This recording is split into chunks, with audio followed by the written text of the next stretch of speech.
Members, listen up. This is the Ultimate Baganeer, and tonight we are diving into the treacherous waters of South African football. No fluff, no excuses, just the cold hard truth about a storm that's about to hit Bafana Bafana square in the chest. SAFA is messed up, and FIFA has just dropped a gavel on them. The dream of Qatar, 2026 in the USA, Canada and Mexico is hanging by a thread. But mark my words, this team can still turn the tide. So strap in, we are going in deep and we are about to come out smarter. Now let's cut straight to the chase. On March 21, 2025, Bafana Bafana faced Lesotho in a World Cup qualifier. They scraped out a convincing 2-0 win. Pure heart, pure hustle. But here's where the ship starts leaking. Midfielder Tebo Mokoena, the engine in the middle, shouldn't have been on the pitch. Why? Because of 2 yellow cards he got from earlier games against Benin in November 2023 and Zimbabwe in June 2024. Under the rules, that's a 1-match ban. SAFA fielded him anyway. Were they sloppy? Yes. Could it be costly to our campaign? Potentially. Fast forward to today, September 29, 2025. FIFA's disciplinary committee unleashes a sanction. The win is overturned. Lesotho gets a 3-0 forfeit victory on paper.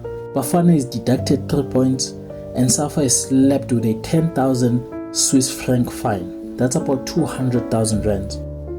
And Mokoena gets a formal warning. And then boom, Group C, where Bafana was leading the charge, just got a whole lot tighter. This isn't just a slap on the wrist, it's a haymaker to our campaign. Now you might be thinking, remember, how does FIFA justify this punch in the gut? Which is a fair question, and we're not just skimming the surface here. We are plunging into the code that rules the game. This sanction isn't pulled from thin air, it's anchored in 2 ironclad pillars of FIFA's rulebook. First up, Article 19 of the FIFA Disciplinary Code, the FDC as insiders call it. This beast covers infringements of the laws of the game. Think of it as the big stick for when teams cheat the system. Fielding a suspended player, that's straight up tampering with eligibility. Article 19 lays out the penalties. It's forfeiture of the match, points, docked and fines. No mercy if you're caught red-handed. It's there to keep the pitch level, to ensure every team plays by the same code. Violate it and you are walking the plank. But wait, there's a second hook. Article 14 of the FIFA World Cup 2026 preliminary competition regulations. This one is specific to the qualifiers, like our Lesotho clash. It mandates player eligibility checks, suspensions, registrations, all that fine print.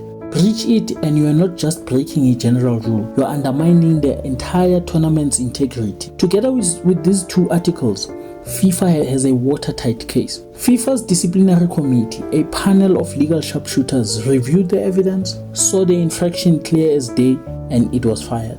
It was a single-member panel this time, no hearing for SAFA up front. Was it harsh? Absolutely. But that's the code. Impartial and unyielding.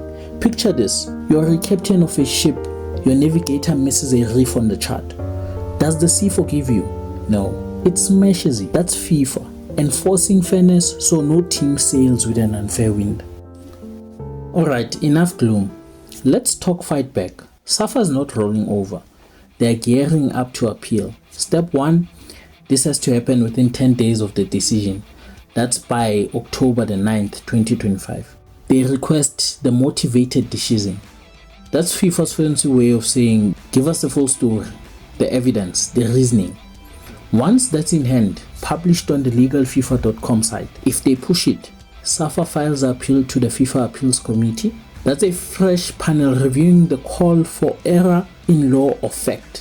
SAFA is already on it. They voiced their disappointment, called it unprecedented for lacking a hearing, and vowed to challenge it. If the appeal committee sides with them, the points will be restored, maybe the fine will be waived, Lesotho match back to 2-0, but if not, and these appeals rarely flip the script because they are final, they cannot go to any court of arbitration for sports, because here it speaks about contract beefs, not disciplinary slaps like this one.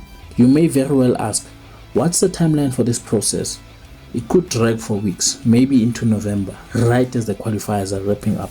The stakes are high, members. SAFA has to prove it was an honest error and not negligence. Will they win? Well, the odds are long, members. But in football, sometimes the underdogs bite back. But here's the real treasure map. While the lawyers duel, Bafana can't just sit by and idle. Hugo Bruce and the boys have 2 shots left to blast through Group C and snag that World Cup ticket. Remember, even with the deduction, they are still in the hunt. Dropped to second but still breathing down Benin's neck via goal difference. The last 2 fixtures are worth gold. If Bafana Bafana can capitalize, the whole nation will be dancing to the World Cup. Because it's easy, let me break it down for you. On the 10th of October 2025, we play home away from home.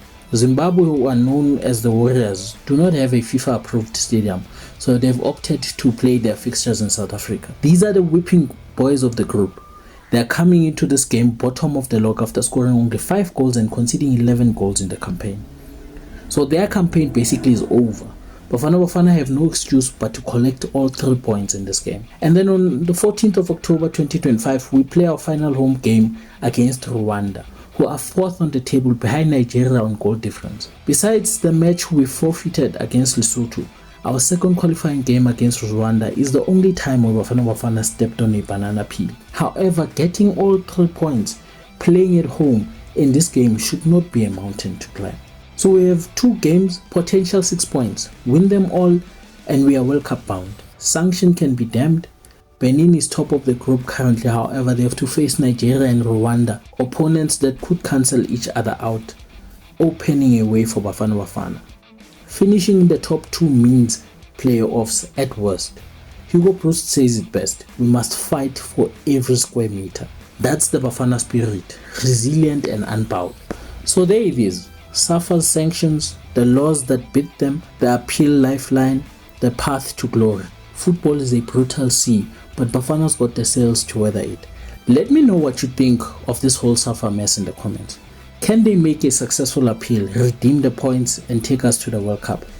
Drop your takes below and subscribe to the channel. This is the Ultimate Bagania signing off.